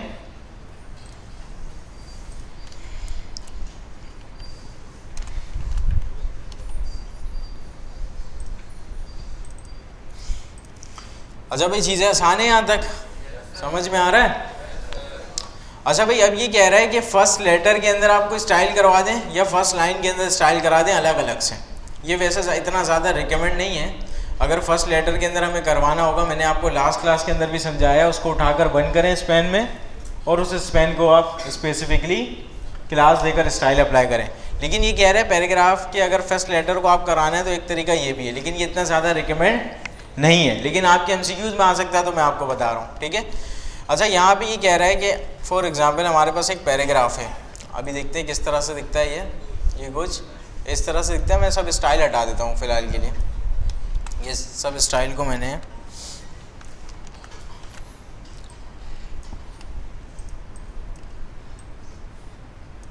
कमेंट कर दिया। ठीक है, इन सब स्टाइल को मैंने फ़िलहाल के लिए कर दिया है कमेंट। अब यहाँ पे आके रिफ़्रेश करते हैं तो सारी चीज़ें हमारे पास नॉर्मल हो गई हैं।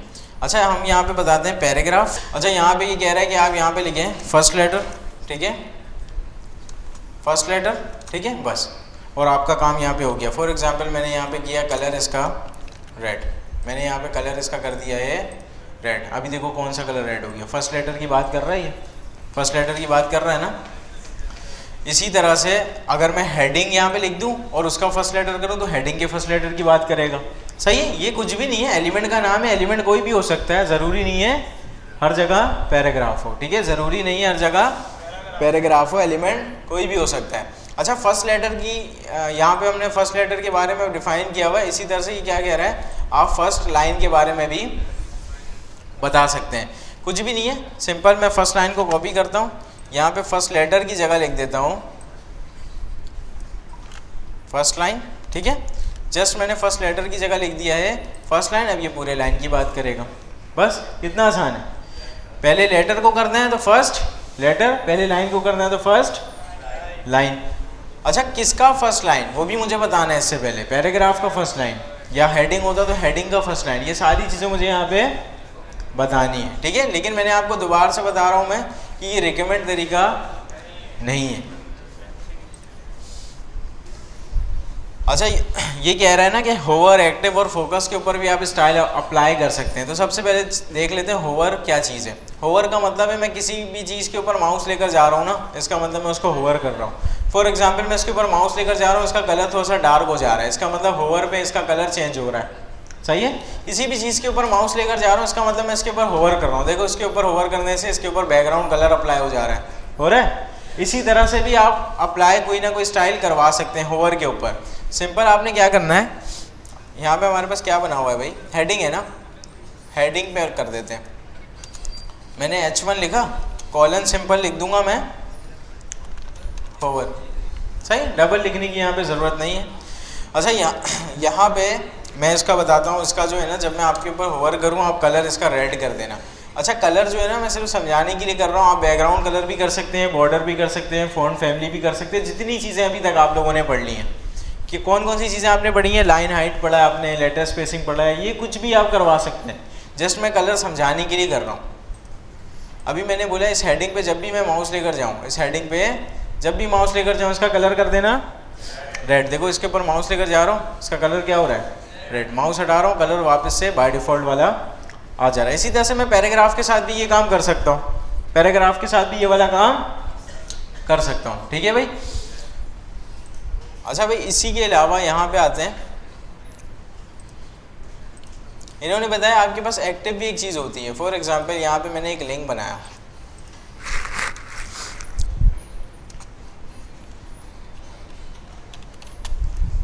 हेलो वर्ल्ड, ठीक है।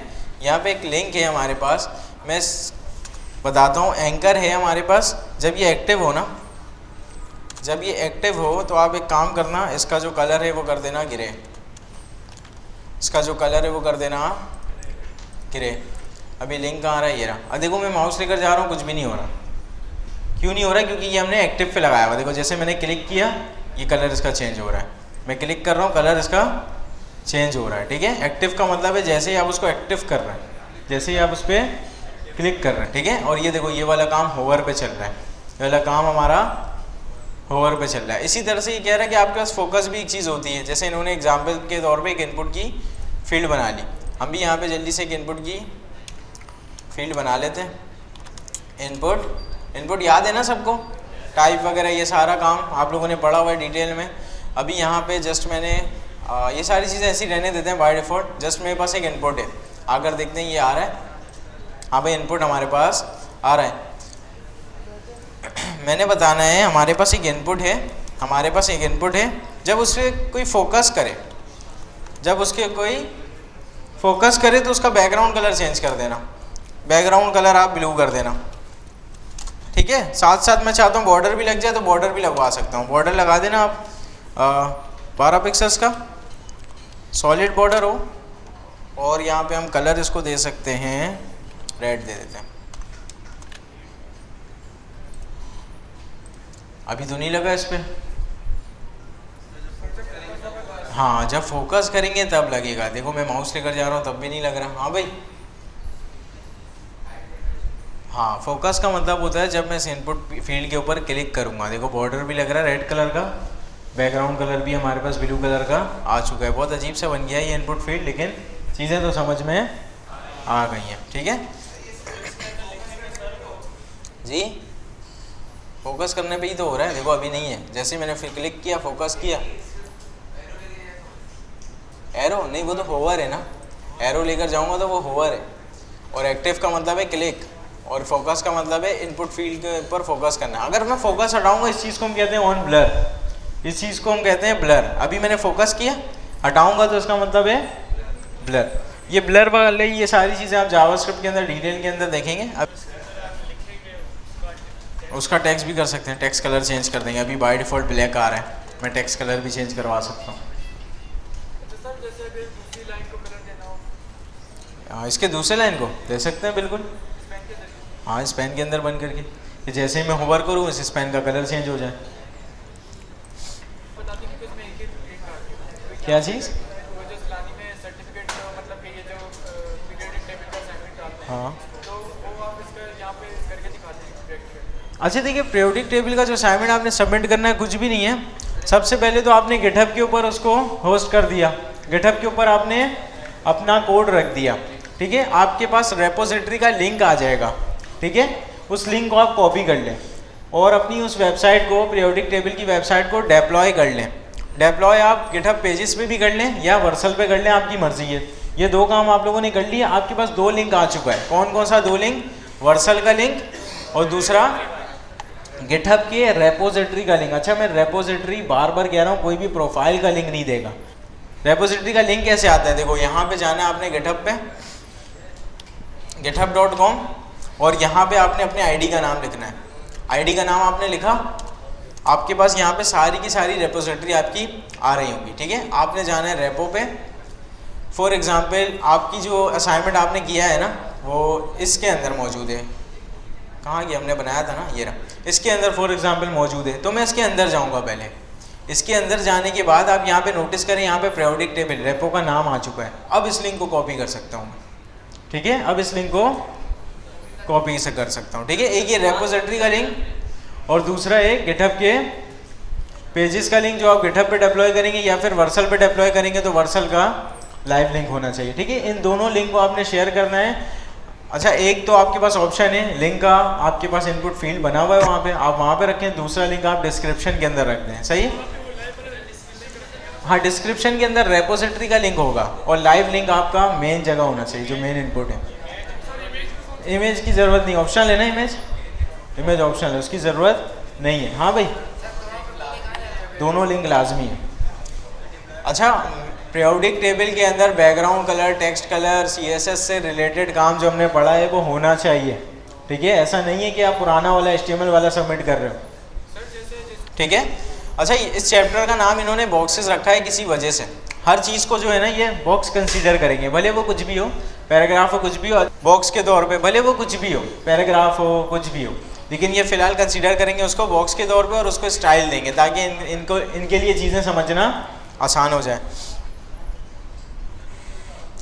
अच्छा, यहाँ पे ये कह रहा है ना कि आप किसी भी चीज़ को विड्थ और हाइट दे सकते हैं, किसी भी चीज़ को विड्थ और हाइट दे सकते हैं। HTML के अंदर हमने मल्टीपल चीज़ जगह पे देखा था, हाइड और विद, हाइड और विद, वहाँ पे भी आप दे सकते हैं। आप इसको CSS से देंगे, ठीक है। ये कह रहा है आप किसी भी एलिमेंट को हाइड और विद दे दें। फॉर एग्जांपल यहाँ पे मैं एक काम करता हूँ,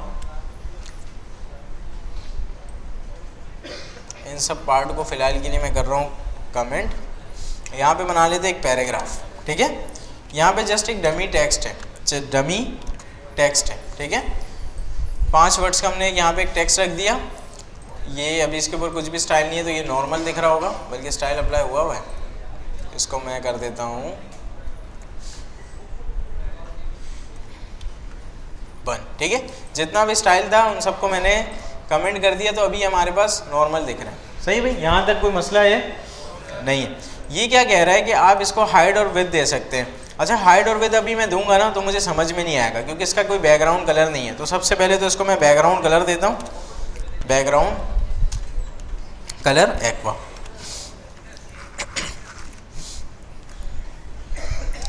अच्छा, मैंने इसको बैकग्राउंड कलर एक्वा दिया है। अभी मैं इसको रिफ्रेश करूंगा, कितने लोग समझते हैं ये बैकग्राउंड कलर यहाँ से यहाँ तक आएगा? कितने लोग समझते हैं ये पूरे लाइन पे आ जाएगा? क्योंकि ये ब्लॉक एलिमेंट है, क्योंकि ये ब्लॉक एलिमेंट है, ये इसने अपने पूरे लाइन की जगह ली हुई है, ठीक है। ब्लॉक एलिमेंट का मकसद ही यही होता है, किसी दूसरे एलिमेंट को अपने लाइन में नहीं आने देता, क्योंकि इसने अपने पूरे लाइन की जगह ली हुई होती है। अभी मैं इसको रिफ्रेश करता हूँ तो यहाँ पे हाइड और विद हमारे पास हाइड अप्लाई नहीं हुआ, विद भी नहीं हुआ, जिस मैंने बैकग्राउंड कलर दिया है इसको, ठीक है। अभी मैं एक काम करता हूँ, यहाँ से इंस्पेक्ट ऑन करता हूँ। अच्छा, इंस्पेक्ट का मैंने आपको शुरू के अंदर भी बताया, HTML के अंदर आप सिंपल Ctrl+Shift+I से डेवलपर टूल है उसको ओपन कर सकते हैं, ठीक है। अच्छा, Ctrl+Shift+I के अलावा आप राइट क्लिक करके इंस्पेक्ट पे भी जा सकते हैं, ठीक है। इसको मैं बंद करता हूँ। सिंपल मैं कैसे इंस्पेक्ट करूँगा? राइट क्लिक और इंस्पेक्ट, ठीक है। अच्छा, अभी अगर मैं इसकी हाइट विड्थ देखने की कोशिश करूँ, इसकी विड्थ, अभी जो इसकी विड्थ है ना कितनी है? 472। अभी देखो विड्थ कम हो गया। अगर मैं बढ़ा रहा हूँ स्क्रीन का साइज तो विड्थ बढ़ रहा है, कम कर रहा हूँ तो विड्थ कम हो रहा है। ये खुद ब खुद हो रहा है क्योंकि यहाँ पे अभी मैंने कोई विड्थ की प्रॉपर्टी सेट नहीं करवाई है। फॉर एग्जांपल मैं उसको बता देता हूँ, जो आपका विड्थ है वो 400 पिक्सल्स पे फिक्स है, 400 पिक्सल्स पे, ठीक है। अभी देखो अगर मैं इसको छोटा भी करूँ तो यहाँ पे विड्थ की साइज़ 400 ही है, विड्थ की साइज़ 400 ही। अगर मैं बड़ा भी कर दूँ तो विड्थ की साइज़ 400 है, क्योंकि यहाँ पे मैंने इसको फिक्स कर दिया ना।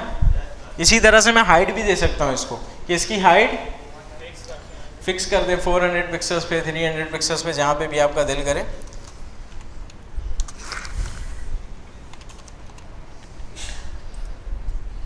सही है, देखो अब हाइट भी अप्लाई हो गया इसके ऊपर। अभी फ़िलहाल मैं इसको यहाँ से हटा हाइट को। अच्छा, ये कह रहा है हाइट और विड्थ किसी भी एलिमेंट पे अप्लाई हो जाएगा। हमने पैराग्राफ को एक एग्जांपल के तौर पे लिया था, आप चाहें तो डिव बना के भी कर सकते हैं। सिंपल यहाँ पे आप एक डिव बना लें, इसको मैं करता हूँ कमेंट। यहाँ पे जल्दी से मैंने एक डिव बना लिया, ठीक है। अच्छा, डिव के अंदर मैं कुछ नहीं भी रखूँ तब भी कोई फ़र्क नहीं पड़ेगा। डिव एक तरह से एक कंटेनर है, ये ग्रुप बनाने का काम आता है। डब्बा वगैरह ये सारी चीज़ें इससे बना सकते हैं, एक तरह का ये कंटेनर है। अभी अगर मैं कोड पर आऊँ तो यहाँ पे हमें ये नज़र नहीं आएगा, क्योंकि ये जस्ट एक तरह का कंटेनर है। लेकिन अगर मैं इसकी हाइट और विड्थ सेट कर दूँ, अगर मैं इस डिव की हाइट कर दूँ 100 पिक्सल्स, विड्थ कर दूँ 100 पिक्सल्स, अब एक तरह का ये चकोर डब्बा बन चुका है। अब एक तरह का ये चकोर डब्बा बन चुका है, लेकिन ये अभी भी नज़र नहीं आ रहा। क्यों? क्योंकि ये एक तरह का कंटेनर है, एक तरह का कंटेनर है। अगर मैं इसको देखना चाहता हूँ तो मैं इसको बैकग्राउंड कलर दे सकता हूँ या बॉर्डर कुछ भी दे सकता हूँ। फिलहाल मैं बैकग्राउंड कलर इसका F000 का क्या मतलब होता है? 000 का FFF का वाइट। सही है, देखो अभी मैंने इसको बैकग्राउंड कलर दे दिया तो ये मुझे यहाँ पे नज़र आ रहा है। ये चकोर क्यों है? क्योंकि इसकी हाइट और विड्थ मैंने सेट कर दी है, ठीक है। हाइट और विड्थ की प्रॉपर्टी आप किसी को भी दे सकते हैं, सही है। ब्लॉक के साथ तो ये बेहतरीन काम करेगा, इन लाइन के साथ विड्थ बिल्कुल प्रॉपर चलता है। हाइट के साथ बाद वक्त मसला आता है, बाद में उस मसले को सॉल्व भी इन्होंने किया है इसी बुक के अंदर, उसको देख लेंगे, ठीक है जी। इसके अंदर डाल सकते हैं बिल्कुल, ये एक तरह का कंटेनर है ना। आप कंटेनर के अंदर को टेक्स्ट रख दें, पिक्चर रख दें, आपकी मर्जी है।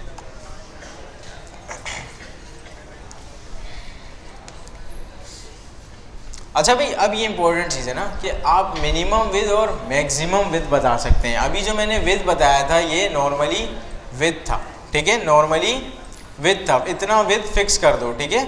अभी जस्ट हम पुराने एग्जाम्पल पे आ रहे हैं। एक पैराग्राफ है, इसको मैंने यहाँ पे बैकग्राउंड कलर दिया हुआ है और विड्थ 400 पे फिक्स करवा दिया। अभी ये हमारी पुरानी एग्जाम्पल है। अगर मैं इसका स्क्रीन का साइज छोटा बड़ा करूँ तो ये फिक्स रहेगा 400 पिक्सल्स पे। यहाँ पे मैं विड्थ की जगह दे देता हूँ मिनिमम विड्थ, विड्थ की जगह दे रहा हूँ मिन डैश विड्थ। इसका मतलब है कम से कम इतनी विड्थ होनी चाहिए, कम से कम इतनी विड्थ होनी चाहिए। ज़्यादा से ज़्यादा जितनी भी हो जाए, ज़्यादा से ज़्यादा जितनी भी हो जाए। अब अभी इसका मैं विड्थ चेक कर रहा हूँ तो 603। अगर मैं स्क्रीन साइज बढ़ाऊँ तो विड्थ और भी ज़्यादा बढ़ गया। कम से कम कितना है? 400। और भी छोटा कर दूँ, कम से कम 400 से छोटा नहीं हो सकता। ये 400 से छोटा नहीं होगा, क्योंकि हमने वहाँ पे बताया कम से कम विड्थ इतनी होनी चाहिए। ज़्यादा से ज़्यादा स्क्रीन का साइज बढ़ेगा तो बढ़ जाएगा। इसी तरह से आप इसको मैक्सिमम बता सकते हैं, इसी का अपोजिट काम करेगा मैक्सिमम। मैक्सिमम का मतलब है ज़्यादा से ज़्यादा इतनी विड्थ, कम से कम जितनी भी कर दो। अच्छा भाई देखो, ज़्यादा कर रहा हूँ मैं तो यहाँ पे ये 400 से ज़्यादा नहीं हो रहा। अगर मैं कम करूँ इसको, अगर मैं कम करूँ, देखो ये 181 हो गया, कम हो रहा है, कम होगा, लेकिन ये ज़्यादा नहीं होगा क्योंकि मैक्सिमम विड्थ हमने यहाँ पे सेट कर दी है, ठीक है। ये तीनों चीज़ें आसान है, विड्थ, मिनिमम विड्थ और मैक्सिमम विड्थ। इन तीनों में डिफरेंस समझ में आया? विड्थ का मतलब हमने एक साइज पे फिक्स कर दिया, मैक्सिमम का मतलब ज़्यादा से ज़्यादा इतना, कम से कम जितना भी हो जाए। मिनिमम का मतलब कम से कम इतना, ज़्यादा से ज़्यादा स्क्रीन अगर साइज बढ़ती है स्क्रीन की तो फिर वो एक्सटेंड हो जाएगा। हाँ भाई, मिनिमम और मैक्सिमम नहीं, एक साथ नहीं लगेगा, फिर तो काम ही खराब हो जाएगा ना। दोनों का काम एक दूसरे का रेसिप्रोकल है।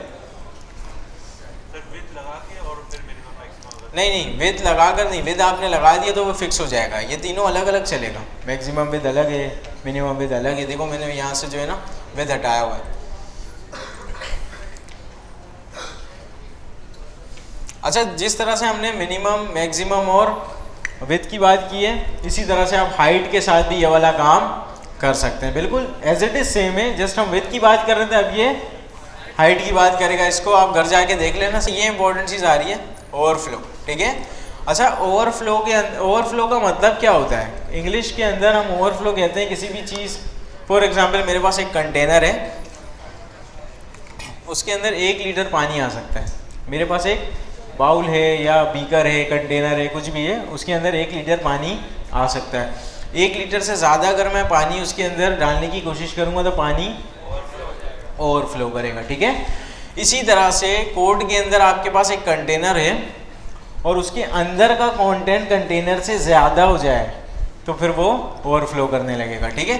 एग्जाम्पल के तौर पे यहाँ पे हम जल्दी से बनाते हैं एक डिव। कंटेनर की जब भी मैं बात करूँ आपके जहन में आना चाहिए मैं क्या बनाने लगूँ? डिव। एक जल्दी से मैंने डिव बना लिया। इसके अंदर मैं रख देता हूँ कुछ डमी टेक्स्ट। डमी टेक्स्ट मुझे चाहिए और भी ज़्यादा चाहिए।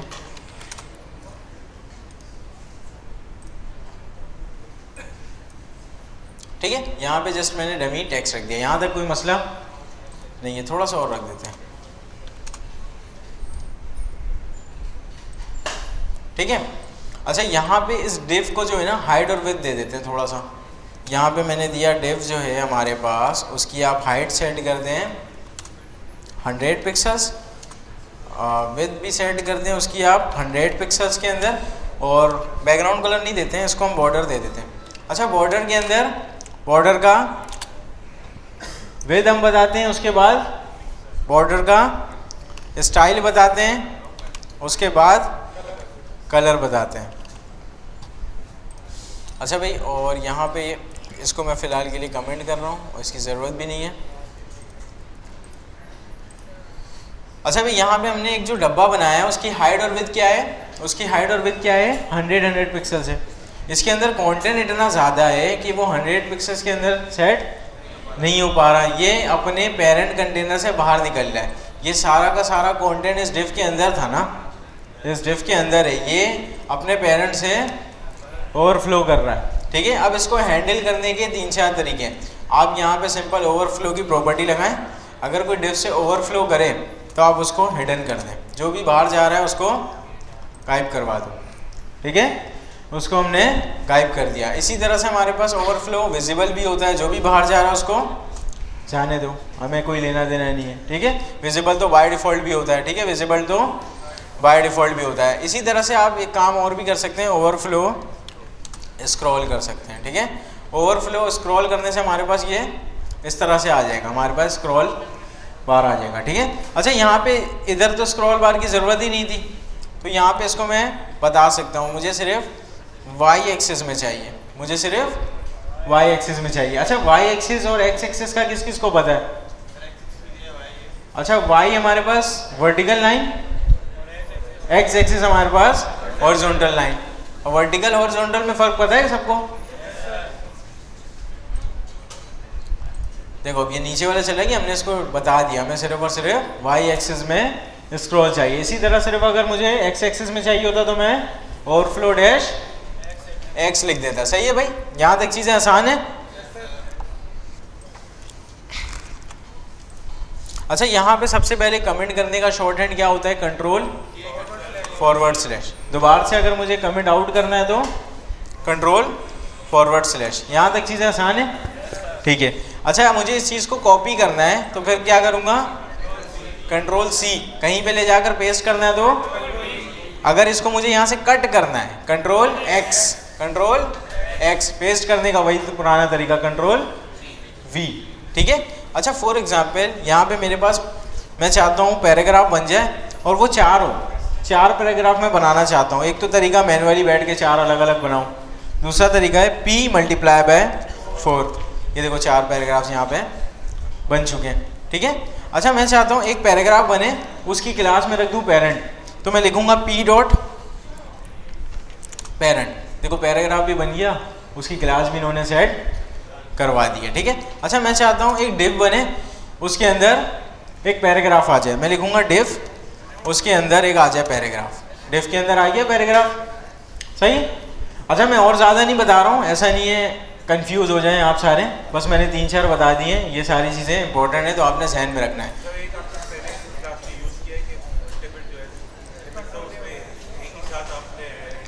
अच्छा यहाँ पे मैंने 4 दफ़ा पैराग्राफ बनाया, मैं चाहता हूँ इन चारों में एक ही जैसा टेक्स्ट आए, तो एक तो ये तरीका अलग अलग लिखूँ, सबको एक साथ मैं सिलेक्ट कर सकता हूँ। मैंने दबाया ऑल्ट और यहाँ पे मैं सिलेक्ट करता जा रहा हूँ, ऑल्ट दबाकर मैंने सिलेक्ट कर दिया। अब यहाँ पे मैं कुछ भी लिखूँगा वो हर जगह लिखाएगा, ठीक है, सही है।